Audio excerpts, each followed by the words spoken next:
This class is made possible by our kind supporters over at Patreon. Thank you and enjoy the class. Shalom everyone, and welcome to our new weekly Soul of the Parsha class. Every week we delve into the Parsha. Specifically this year we're focusing on the opening passages, the opening aliyah, the opening segment of each Parsha. And we're looking at the very first verses usually, and trying to glean a certain insight, a certain idea, to, where it's like diving into the ocean of the Torah in order to find pearls. We're looking for pearls in the Torah. Torahs are hard to find, they're hard to come by. Even when you find them, they're hidden in an oyster.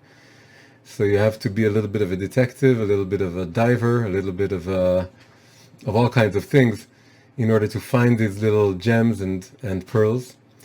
And this week, we are going into the parsha called Ki Teitze. Ki Teitze means when you go out. It's about going out into the world. And our topic, the subject, the headline for today is called The Battle for the Soul.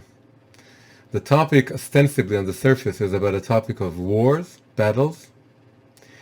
But on a deeper level, we're talking about spiritual battles, confrontations that we have in our lifetimes, in the world, encounters with difficulties, with things that are outside of our comfort zone, of our realm of what we are familiar with. And this is why it's all about coming out, Ki Teitze, coming out of our comfort zone and confronting and dealing with things that are hard and difficult, but also finding the holy sparks that are waiting for us there. They're waiting to be found by us.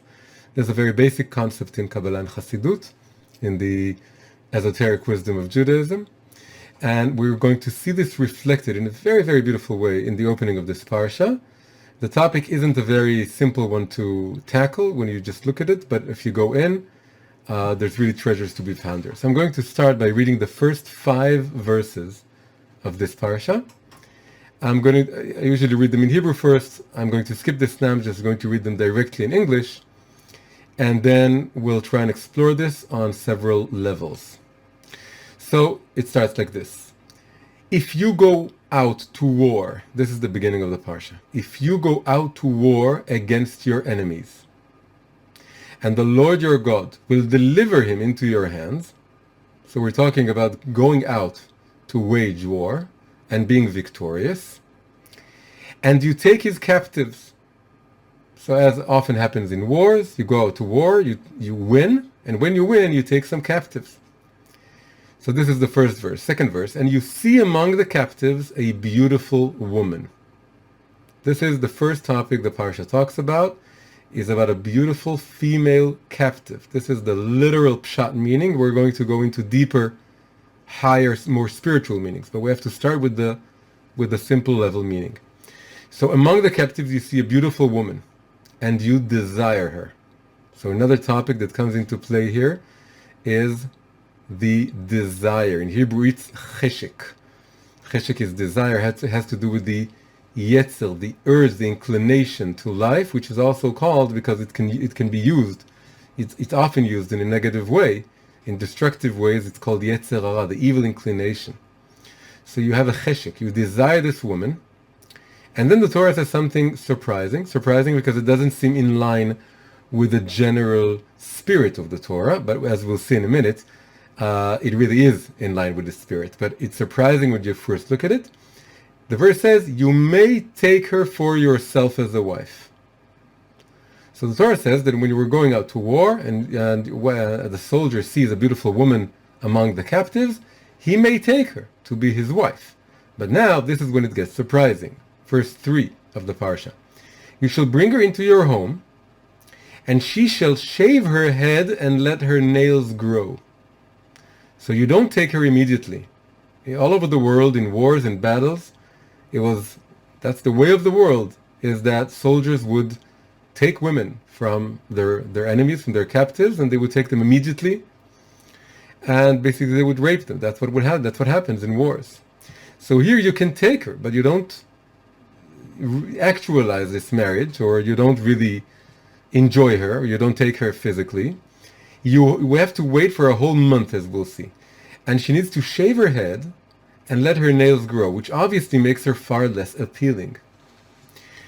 And she shall remove the garment of her captivity from upon herself, which means the garment that she wore when she was taken captive, and stay in your house, and weep for her father and her mother for a full month. So you take her home, and for a whole month she's left to her own place, and she has to weep and mourn her father and her mother whom she lost for a full month. And only then, after that, you may be intimate with her and possess her, and she will be a wife for you. Now clearly, any initial, instantaneous, on-the-spot kind of urge has totally passed by now. So you have to, after a full month of this, you still want her as a wife, you may take her, but, and then we're moving to verse 5, and it will be, should it be, if you do not desire her after this month, then you shall send her away wherever she wishes, but you shall not sell her for money. That's also very surprising. We would think that now she's my slave, I can sell her. No, you can't sell her. If you either you marry her or you let her completely go. You shall not keep her as a servant because you have afflicted her. You have afflicted her, you have hurt her, you've taken her captive. And so there's really two options. You can either take her, but only after a month, or you can release her, and she's not your slave, she can't be your slave, and you can't sell her off as a slave either, which again was customary in the ancient world.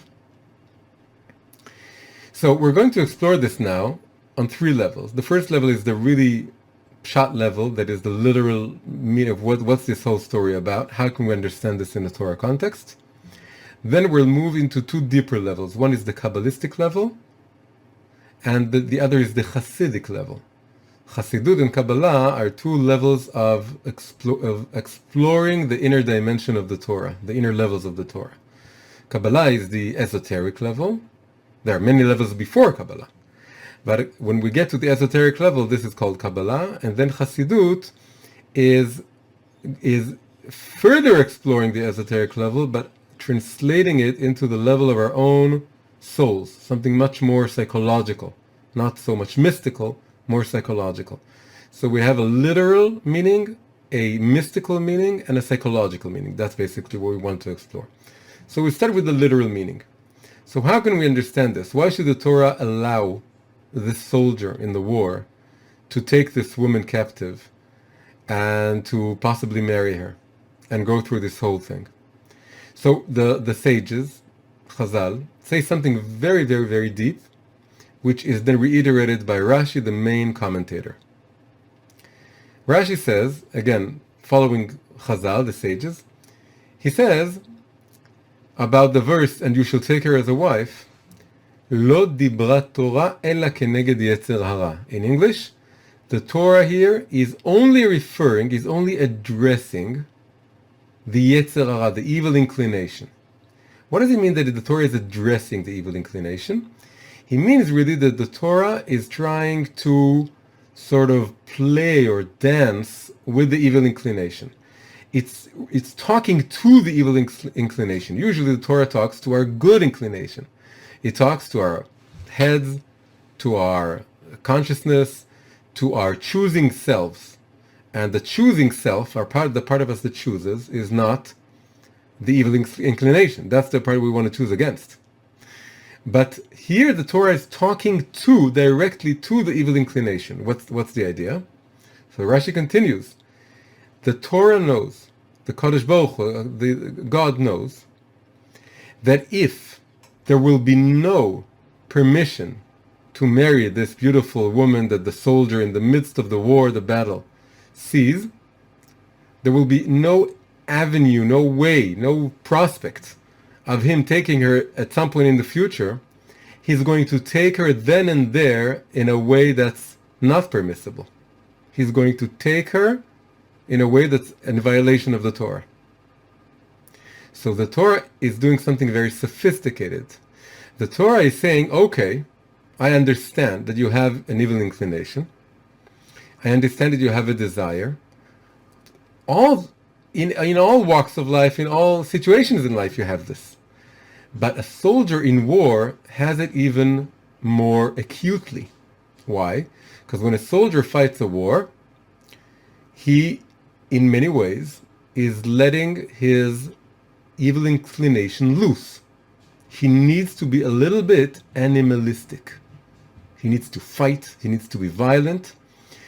In a war, there's morality in wartime, and of course there are boundaries. But generally speaking, when one is fighting, one is very much connected to one's animal drives, instincts. You're in a state of survival. You're in a state of warfare. It's almost like becoming an animal in the jungle again. And so in this situation, the evil inclination, the sexual desire, it's the once you tap into the animalistic level, it's not just the instincts of fighting or fleeing or attacking. It's also the sexual urges are also awakened. So the Torah is saying something very deep. The Torah is saying we do not want to completely ignore or repress your desires. We want to give them some room. So we're telling you that you see this woman. So again, if the Torah would have said you mustn't ever touch her, this would be too much to take for a soldier in wars in such a situation. So he would say, this is over my head. This is, I'm a soldier in a war. This is part of what everyone does. And he will not be able to contain himself. This is a very special, unique case in the Torah. The Torah doesn't usually work like this. But it does work like this in a situation of war. It's saying if the Torah would prohibit this completely, he would just go ahead and do it in a much worse way. So we're going to give some room to the inclination, to the Yetzel. We're going to say, okay, you want her, you can have her in a month's time. So you can take her home. By the time he takes her home and a month passes, he has completely cooled off. Chances are he will not want her anyway. He will just release her. Almost 99% sure. In fact, the way Rashi, the commentator, goes into this, he says, by looking at adjacent verses, he's looking at the next verses. Next verses, after those 5 verses, talks about something ostensibly different. The Torah talks about someone having 2 wives and loving one wife and hating the other wife. So Rashi says, why is this topic connected to the first topic? It's like a completely different topic. He says, no, it's not a different topic. The fact that you put them together means that if he would marry this woman that he took captive, he will end up hating her. She will be the hated wife. By the way, what is topic number 3 of the parasha? First topic is the beautiful captive. Second topic is the 2 wives, one is hated. Third topic is having a rebellious son. On the surface, completely different topics. Rashi says, no, the Torah is teaching us a lesson. The Torah is telling us if you marry that woman you took captive, then you will end up hating her. That's the second topic. And you will have a rebellious son from her. So the Torah is really saying we don't want you to marry that woman. But we know, the Torah knows that if it'll be completely prohibited, the soldier will do it. So the Torah tells him, it gives him some place of like a little bit of a validation, a little bit of an affirmation to the yetzel, to the inclination. And when you say someone, I understand that you have this inclination, it's normal to have it. You're not a freak for having it. There's a much better chance of it passing and of the person not following it. So that's what happens here. The Torah says you will have this desire and you can take her, and then you have to wait this whole month, and she has to shave her head and all these things. And really the goal is that you don't want her and you release her, and that's the best come. And if you do want to marry her, you marry her. But again, the whole point is, according to this interpretation, is that you're not going to marry her. It's just that you're told that you can marry her, so that it gives you a way of postponing your gratification and then letting go of your gratification. So that's very interesting in and of itself. This really connects to a midrash, a story in the Talmud, that says that one day the rabbis, they were able to capture the evil inclination. It's like the evil inclination is some fantastical animal wandering the world, and they were able to capture it and put it in a cage. But then something unexpected happened. The next day, the next morning, people were getting ready for breakfast, and they wanted to go to their yard, and take some eggs from the chickens, and they couldn't find all over the world. They couldn't find a single egg. No eggs were laid. Why? Because without even inclination, there's no procreation. There's no fertility. There's no having an egg. Everyone is going to die and starve to death, and no babies will be born. So then they realized you can't get rid. Of course, this is all there's a message. The message is you can't get rid of the evil inclination. It's also a message against religions that support total renunciation of physical desires and of physical living, of marrying and having children. Many religions, both West and East, say that the really holy person is someone who abnegates, all physical desires and it doesn't marry. And here they're really saying it's impossible. You can't get rid of the evil inclination. You shouldn't. The end of the story is that they strike the evil inclination. They give him like a little blow, and they're able to damage him just a little bit. And what happens is that they're able to get rid of sexual desire between siblings. So siblings aren't attracted to one another if they grow up together, at least. And so that's the only thing they could get out of it. But the rest of the desire, they let the evil inclination go, because this is the way you have to go about it. It's not something you kill. It's not something you repress. It's not something you castrate. It's something you accept, and then you work on it. So that's really the story here. The story is, if we were to demand something impossible from a soldier in a war has to connect to his animal soul. And that means having that kind of desire also. And that means we have to give room for this desire. So this is the simple level. If you want to understand the Torah on this level, and you want to say, how can the Torah allow a soldier to take the woman captive? Then the message is very, very deep and very profound. And the message is, we don't want you to take her, and we don't want you to marry her. As Rashi makes it clear. But the Torah is just being realistic and sophisticated, and is saying, we're going to tell you that you will be able to have her later on, so that you'll be able to rise above your inclination and your sexual drive, and then not follow it. This is really the proper understanding of this whole concept according to commentary. Now we want, our classes are not just pshat. It's not just the literal meaning. We want to go always into the inner dimension of the Torah, the deeper level of the Torah. And here we're going to go into two levels. So the first level, as I said, is the Kabbalistic or mystical level. Here, of course, we're moving a totally different language and atmosphere and concept space and language. Everything becomes a metaphor in Kabbalah. And every verse, every idea in the Torah is a metaphor for something spiritual and deeper. So here, the beautiful woman held captive among the nations becomes divine and holy sparks that are outside of the realm of the Torah. The realm of the Torah is the realm of holiness, the realm of sanctity. In the realm of the Torah, everything is holy. But then there's all the many, many realms of the world that are outside of the boundaries of holiness. That's almost everything. And although it is a realm of something secular or something profane or something that's not holy, everything, that's one of the most basic tenets of Kabbalah, everything has a holy spark within it. The beautiful woman, which is among the nations, and that as you're coming out to do war on the outside of your sphere, coming out, is all of the holy sparks, very beautiful sparks, and they're, in a way you can say, feminine in nature.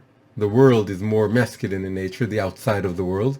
But on the inside you have these kind of female or female-likened holy sparks that are hidden.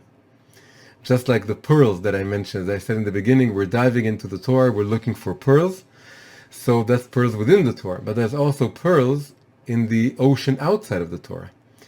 Rashi also makes it clear that the kind of war the Torah is talking about is not a war that you're commanded to do, but it is a war that is permissible. There are two kinds of wars in the Torah. There's a war that you're obligated to do, like when the Jewish people came to conquer the land of Israel. That was a commanded battle or war.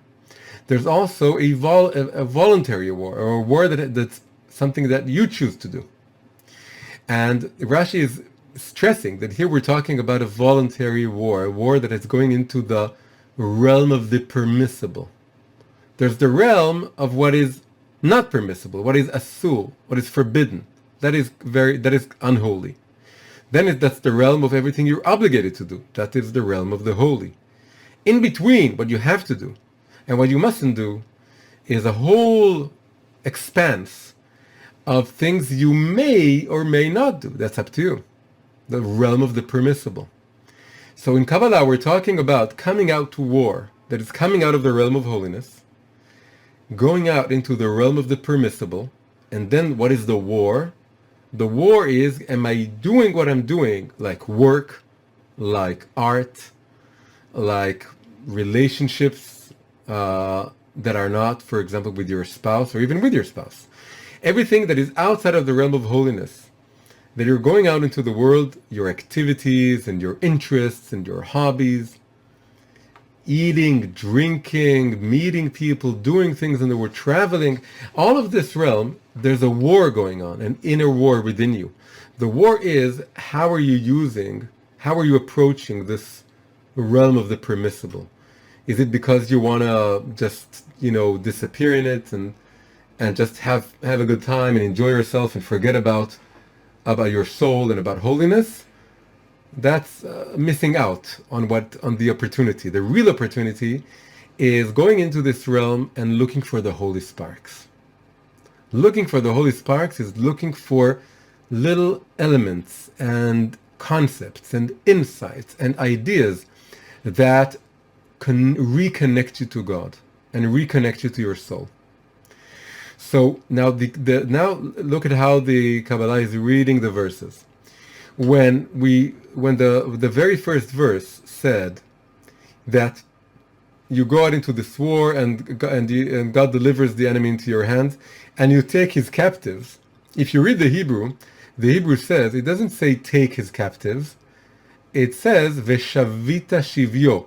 You take captive his captives, or you captivate his captives. There's a double repetition of the expression captive. So the Kabbalah interpretations go this way. They say, how can it be that you're taking the captive? You're just taking someone captive. That's it.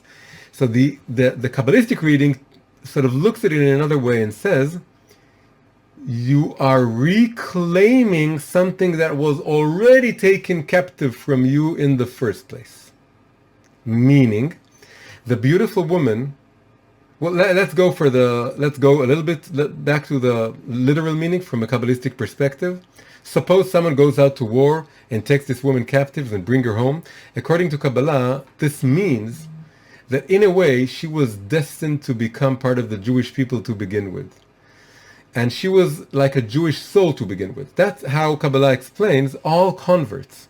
Whenever a non-Jew converts into Judaism, the explanation is that he or she were a Jewish soul to begin with. They were a Jewish soul that was planted or came down into the world, into a non-Jewish world. And now it's really not converting or changing their people and their religion. It's going back to where they really belong. They were Jews all along. So the idea is that this beautiful woman is already a Jewish soul, or in this case, a holy spark that is part of holiness. It's part of the realm of holiness. We said that we're beginning in the realm of holiness and coming out into the realm of the permissible, and then we find a holy spark. But the idea is that the holy spark belongs and has always belonged to the realm of holiness. And it needs to be returned. So you take the captive. It's already a captive. The holy spark has been taken captive by the world. So let's give it just a simple example. You study Torah, but you don't just study Torah all day. Sometimes you read some other books, or you watch movies, or you meet people, or you take you go for a walk, or you go to take a trip somewhere. And then, in that realm of the permissible, you stumble upon a very beautiful, holy idea, or thought, or concept, or insight. And you didn't find it in the Torah, you found it outside of the Torah. But if it's really a holy spark, it's a lost spark from the Torah, from holiness, from God's word. So it was taken captive before you met it, you saw it, you encountered it, before you heard about it. It's like a lost spark. It got lost. And it was taken captive by the external shells of this world. So when you're reclaiming it, when you're elevating it, and reconnecting it to the realm of serving God, of being connected to God, you're taking the captive back. You're taking captive the captive, right? This is the idea. Very beautiful reading of these two words, Veshavita Shivyo. It's really lehashiv, to return. You're taking back something that was spiritual, taken away from the realm of holiness to begin with. So this is the Kabbalistic understanding. Kabbalistic understanding is that we're going out from the realm of holiness to the realm of the permissible. We're finding all kinds of holy sparks, and then we recognize them for what they are. Torah concepts, Torah ideas. By the way, every time you have someone who grew up outside of Orthodox Judaism, outside of Torah observance, outside of living a holy life, and then they discover Judaism, and if they're a Jew, it's called doing tshuva, right, returning to Judaism. And if they're a non-Jew, it means converting. Whenever something like this happens, these people, that's my story, I grew up outside of the Torah world, they take with them a lot of holy sparks from where they came from. It could be the art form that they practiced, it could be the books that they read, the experiences that they had.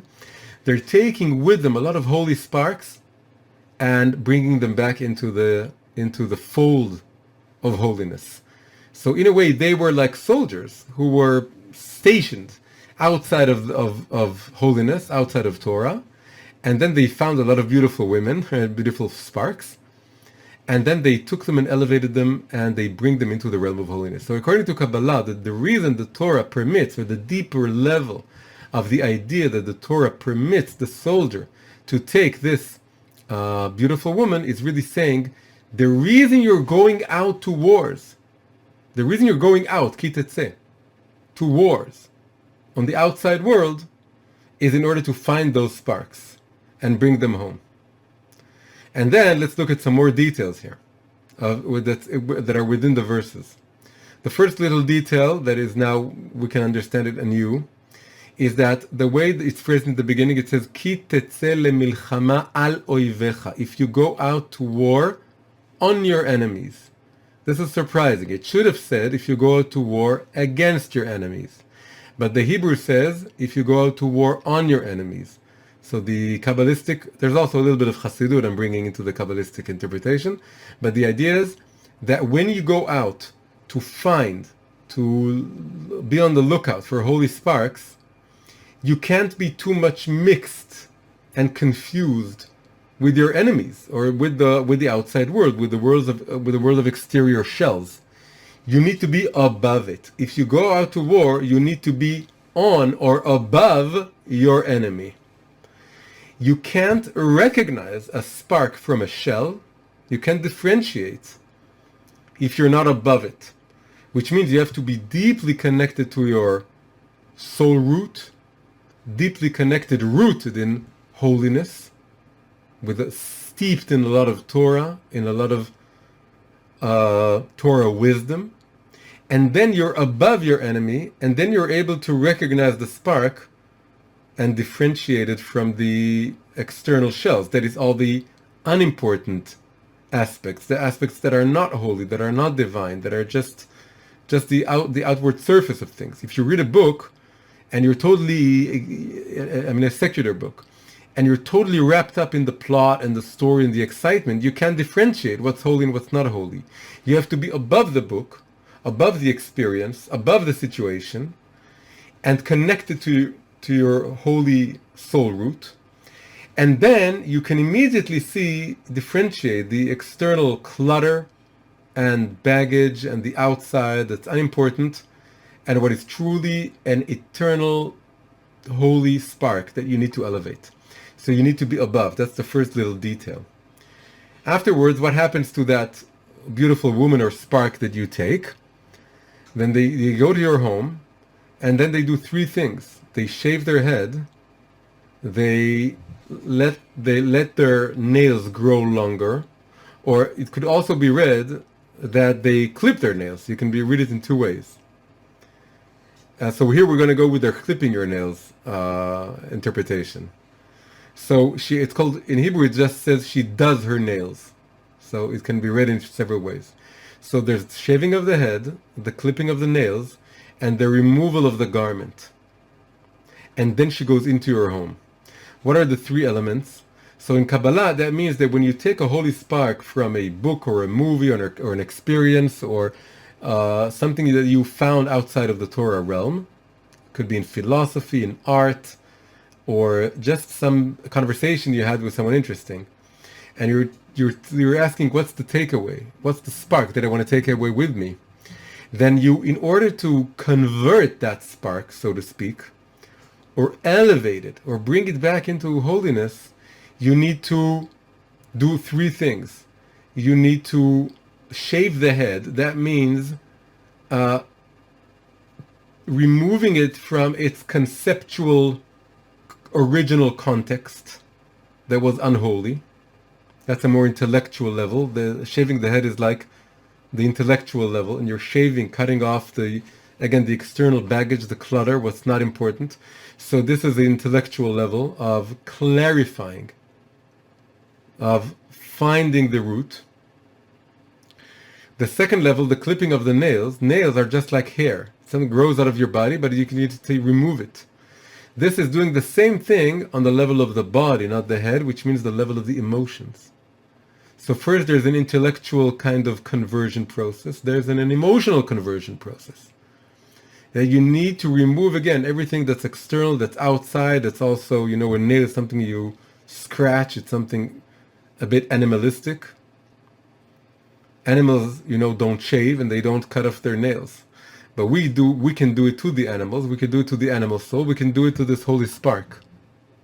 And then there's also removing the garments. These are levels of each soul. Each soul is an intellectual level and then an emotional level. And then in Chassidut it's called the level of the garments of the soul, everything that it's wrapped up in. So only then do you really find the spark. And then you take it into your home. This is how the verses go. There's the shaving and the clipping and the removal of the garments, and then you bring her into your home. Now, final detail, she has to weep for a whole month. Comes the Ari, the greatest Kabbalist, 16th century, and says, what does it mean to cry for a whole month? When do we cry for a whole month? So amazingly, it's in the month that Ki Teitze is read in every year. It's the month of Elul. The Ari says that the month of weeping of this beautiful woman, it's really you weeping, doing tshuva, doing the work of returning to God, of reconnecting with your soul root. This is Elul, the work of tshuva. So you do this, and then you're really able to marry this spark, or that is unite with this spark. So throughout the year you need to find those sparks and sort of clean them and wash them and take them out of the original context. This is true for every idea. For example, you find, again, like in philosophy or art, that you appreciate, you enjoy, and you say, well, there must be a holy spark to this. I want to connect this to the Torah. I'm doing this in my classes many times, that I'm taking a concept from a science fiction story or from whatever, and I'm saying, well, let's find the holy spark in this. So this, you need to find examples like this of of, Hasidic rabbis taking a concept that's outside of Judaism and reconnecting it to its a holy root. And that means that's like shaving and clipping the nails and removing the garments. And then you have to do a lot of tshuva, a lot of weeping, of praying that you find the deeper meaning of this, and then you're able to reunite with this. So all this is the second mystical, Kabbalistic level. Now we get to the final level, the Hasidic or psychological level. Here this becomes even more interesting and more on the inside of us, more of an inner work type of interpretation. We're not just talking about sparks, sparks of truth or sparks of divinity. We're talking about something that is within us. Here the beautiful woman becomes a piece of your own soul that is outside of you. Our soul, we think, is within us, and our soul is indeed within us. But there are elements of our souls that we will never find through introspection or just living a holy life and, shunning the world and being closed up from the world. People think if they go to some ashram or monastery or some retreat, and then they go deeply into prayer or meditation, that they're going to find their soul root. But according to this idea, this beautiful woman is yourself. It's a hidden part of yourself. It's like the lost princess of Rabbi Nachman's famous story. Rabbi Nachman is a story about a lost princess. This is the Shekhinah. It's also your own soul. It is outside of you. And you need to go out of yourself, go out of your way, go out of your comfort zone, go out of your familiar realm. And that means confronting the world on the outside. This is a world of battle, of confrontation, of hardship. But if you go through with this, and you don't run away from life's difficulties, you may find, as a captive in the outside world, beneath its external shells, your own hidden lost self. Not just a part of yourself, but the highest part of yourself. The soul has many levels. I'm going to say something very, very deep and very, very, very big topic. I would say it very concisely. But the levels of the soul are connected to two major levels. The lower level is the conscious level. It's a few levels. But there's a conscious level of what you can experience and appreciate, and this you can find through introspection, because they're conscious. But then there are the super conscious levels. They're beyond your own grasp. And incredibly and beautifully, you reconnect with those levels only when you come out of yourself and you confront reality and its hardships and difficulties and battles.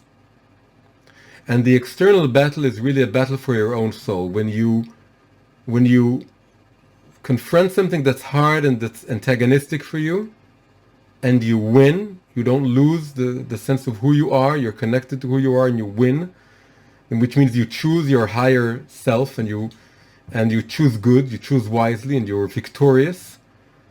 This awakens and reconnects you to the higher superconscious levels of your own soul.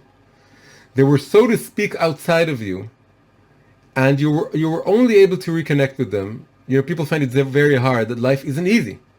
Life isn't easy for any of us. And then people ask, why am I going through this hardship? And the reason is that every hardship you encounter means there's another level, a higher level of who you are, of who you may become, that is waiting for you beyond this hardship. This is like the beautiful woman who's really your own soul, who's taken captive by this enemy. And if you win the battle, you take her back, and which is really, again, your own self. Now, I'm going to risk and go into an even higher level of this. The superconscious level is divided into two levels. There's a higher superconscious level that's closer, and then there's an even higher level. That it is really the ultimate root of your soul. They're called in Hebrew the Chaya and the Yechida. The Chaya means the living one. That's the first lower level of the superconscious. And then there's an even higher level, the Yechida, the single one. That's the really ultimate root of your being. So now, why am I saying all this? Why am I going into this? Because the idea is the following. So we're going out to war. We're confronting the hardships. We have to be above the enemy. That is, we have to be connected as much as we can to our true essence and being, to the world of holiness, steeped in Torah, very much connected to our true being and essence. And then we can find the spark, and here the spark becomes our own superconscious or higher levels of the soul. And then we reclaim them and take them back. But now the Hasidic idea goes the following. It's just the first level. It's just the level of the Chaya, of the living one. Chaya is very much connected to, and it has to do with joy and beauty. This is why it's a beautiful woman. But we take this woman, which is really our own self, and it's a joyous event. It's a joyous, thing that happens, a wonderful thing. I feel that I rediscovered myself. I confronted a hardship, and I won. I coped, and I grew. I'm now a little bit higher. I'm connecting. I've connected more to a higher level of who I am. But interestingly, this higher level of who I am is weeping. She's weeping for her father and her mother. So this is a joyous event. So why is my soul still weeping? So my soul is still weeping because my soul knows that although I've gained much, there's infinitely more to gain. There are more battles to win. There are more levels of myself there's an endless levels of growth. So this is something very deep. Whenever you encounter a difficulty and you confront it and you go beyond it and you win and you grow, there's joy mixed with sadness. Why? Because the joy is that you've grown, and the sadness is that you know that there's still more to grow, and that means there are more hardships ahead of you. But it goes along with the joy. It's together. It goes together. You're joyous because you connected to a level of yourself, but there's also a weeping, a very good. By the way, it's not a bad weeping. It's a positive weeping. It's a longing for even higher levels of your own soul. This is like the father and mother of the beautiful woman. That's a higher level of where she's coming from. She's coming from an even a higher level of who you may be, an even better version of yourself that's waiting for you in your future. And therefore that's why she's weeping. So now this is reflected in a beautiful, beautiful gematria. If you take those two words that I used referring to those two levels, Chaya, which is the closer level, and Yechida, which is the higher level. And of course, it's not really two levels. The two levels here reflect the fact that there's what you gain and what you still haven't gained. And of course, it's infinite. Whenever you gain a level, that's your Chaya. And the level that's still above it, that's beyond your grasp, that's the Yechida. So if you take these two words, Chaya and Yechida, the living one and the single one, Chaya equals Chedva, which means joy. This is the beautiful woman. That's why it's joyous. She's beautiful. And that's what you can gain, the closer level. And Yechida equals B'chiya, which means weeping. The higher level equals B'chiya, weeping. So Chaya and Yechida has the same numerical value as Chedva and B'chiya, joy and weeping. So this is the most profound explanation for this whole concept in the Torah of this beautiful woman that you find. You go out into the world, you confront hardships and difficulties, that's war. You need to be above it, you need to raise yourself above the conflict, and then you can win it. and then you can find the spark. The spark is really part of your own soul. It's like your chaya, your the next level of who you are, and it's a joyous event, but it's also mixed with a kind of deep longing and weeping, which is the knowledge that there's still more to go, and there's still more to grow and more to learn forever and ever, because reaching God and nearing God is an infinite journey.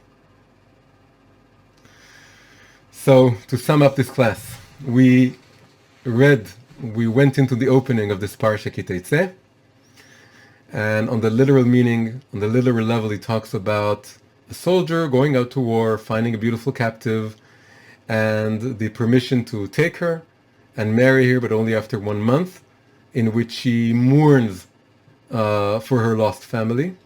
And we saw that on this level, it's really the Torah sort of playing and giving some room to the evil inclination in order for us to really elevate it eventually. On a deeper level, a mystical level, we spoke about the idea that this woman represents holy sparks that are scattered throughout life, throughout the world, and that we need to take them and elevate them, which means that we need to sort of disconnect them, detach them from their original context, and we have to place them within a new context of holiness, of holy living. And that's a kind of process of conversion we have to do for everything we encounter in the world. We have to think about it intellectually and emotionally and behaviorally, and see how we can convert it and make it part and parcel of our serving of God, of our spiritual life. And finally, the final level was the Hasidic psychological level, which really is talking about that each encounter, each difficulty is a way of reconnecting with your higher self, which goes along with the feeling that there's even more future higher selves waiting ahead. And this is the joy and weeping that are mixed together in this experience. So this is our meditation upon the opening of this week's Parsha Ki Teitze. Thank you.